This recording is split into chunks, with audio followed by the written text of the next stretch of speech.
Bonjour à tous, on se retrouve aujourd'hui pour un update lecture. Donc en ce début du mois de juin, j'ai lu 3 livres et je suis à la moitié, un peu plus de la moitié du troisième tome de 50 nuances degrés. Donc je pense l'avoir fini pour le prochain update lecture. Alors en début de ce mois de juin, j'ai lu Joyeux Noël d'Alexandre Jardin aux éditions Grasset. C'est un livre que mon père m'avait prêté puisque je connaissais l'auteur et j'aimais bien ses livres, donc je voulais continuer euh, les livres de l'auteur en fait. Et Joyeux Noël, c'est l'histoire de la famille Discre d'Alpes qui nous livre petit à petit ses secrets de famille. En fait, Alexandre Jardin, lors d'une dédicace, rencontre une femme qui s'appelle Norma Discre d'Alpes et elle lui donne un manuscrit qui raconte un peu ses secrets de famille et son histoire. Les Discre d'Alpes sont une famille sur une île en fait à côté de la Bretagne, et chaque membre de la famille a un gros secret. Et lors de l'enterrement du grand-père, en fait, Norma essaye de dévoiler tous les secrets qui entourent le grand-père décédé. Et petit à petit, en fait, toute la famille va en prendre plein son crâne. Et donc c'est un livre qui raconte un peu tous les secrets de famille qui se dévoilent petit à petit. La plume d'Alexandre Jardin est toujours autant efficace, j'ai toujours autant aimé. C'est un roman où on rit, où on est aussi un peu choqué par certaines révélations des membres de la famille. Et j'ai adoré le personnage de Norma et de Gwen. Donc Gwen qui est la grand-mère de Norma, qui ont un caractère assez fort et qui essaye, malgré tout le silence qui pèse sur cette famille, de dévoiler un peu tous les secrets. Donc j'ai vraiment bien aimé ce livre et je lui ai mis un 8,5 sur 10. Pour continuer ce mois, j'ai lu Fidèle au poste d'Amélie Antoine. Donc, qui est une auteure indépendante, qui m'a fait le plaisir de me donner son livre en échange de chroniques, que ce soit sur mon blog ou sur ma chaîne. Et en fait, c'est un policier, c'est l'histoire de Chloé, qui est mariée à Gabriel, et ils habitent à Saint-Malo. Elle est coach sportif et en fait, avant d'aller travailler, elle aime faire des longueurs dans une genre de crique qu'ils ont découvert un jour quand ils se promenaient en amoureux. Et en fait, toute la journée, Gabriel essaye de l'appeler. Il devait se retrouver pour déjeuner, mais il n'a pas de nouvelles de sa femme. Le soir, il rentre et là, il voit que sa femme n'est toujours pas là alors qu'ils sont entendus pour un dîner chez les parents de Gabriel.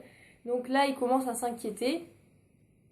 Et en fait, il va se rendre compte que Chloé a disparu. Donc tout va tourner autour de cette disparition. On va devoir suivre Gabriel dans sa reconstruction suite à la disparition de Chloé. Et lors de ce deuil, de cette disparition, en fait, il va rencontrer Emma. Emma est photographe dans les soirées, les mariages, les enterrements de vie jeune fille, tout ça. Et en fait, elle rêve de devenir reporter et d'aller photographier des enfants dans les pays en conflit, des situations assez conflictuelles pour pouvoir les exposer dans les magazines. Et donc du coup, on va suivre ces 3 protagonistes, donc Chloé, Gabriel et Emma. Chaque chapitre en fait est découpé en 3 parties. Donc d'abord on suit le point de vue de Chloé, ensuite le point de vue de Gabriel, pour finir par le point de vue d'Emma.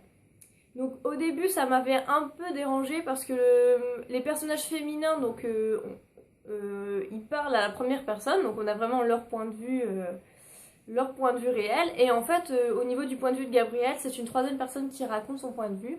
Donc pendant un peu plus de la moitié du livre, ça m'a dérangé. Je me suis demandé pourquoi l'auteur avait fait ça. Et en fait, au fur et à mesure de l'intrigue, on se rend compte que ça a un intérêt.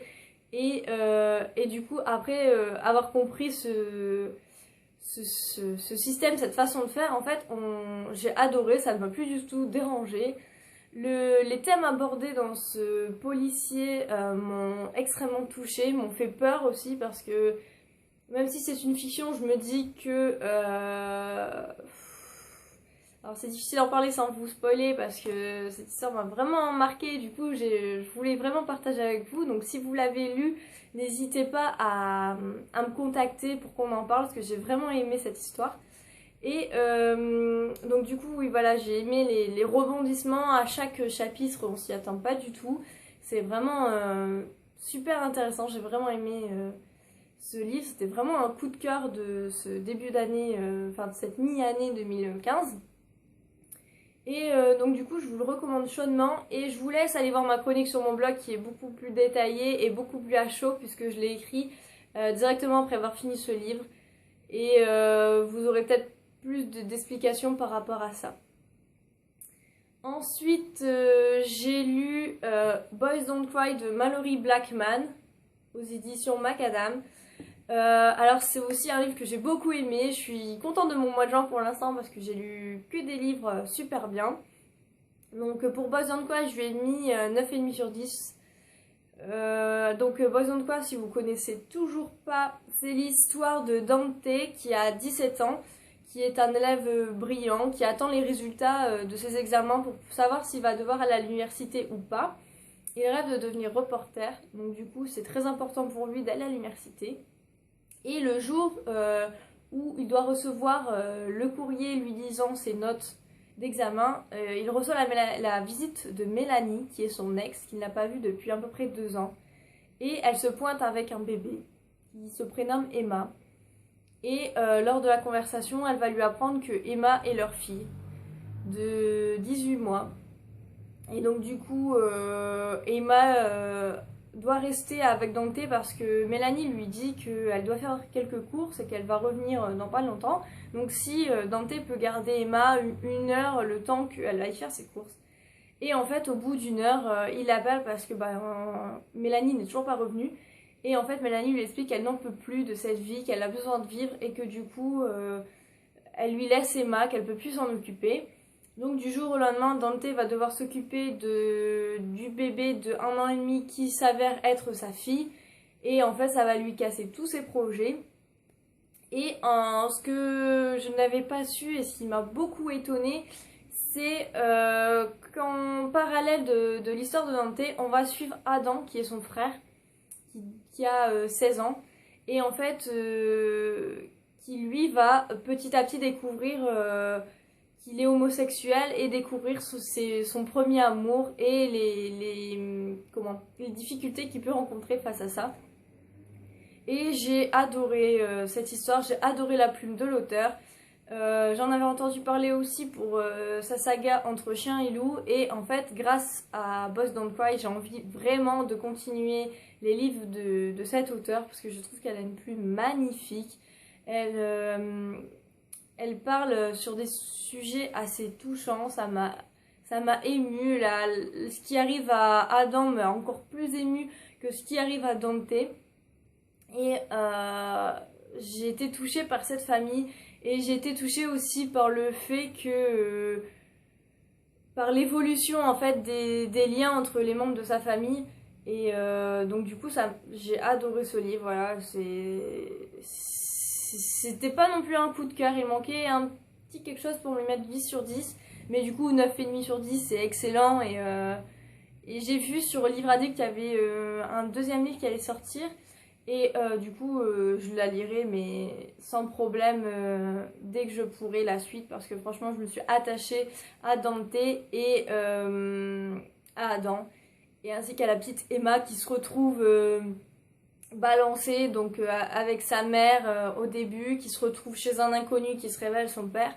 Et j'ai adoré la façon dont elle s'intègre dans la famille et dont la famille l'intègre. Et du coup c'était juste magnifique. Et donc voilà, c'était juste un gros coup de cœur, mais moins déjà que Fidèle au poste. Donc c'est pour ça que je me devais de mettre un peu moins parce que...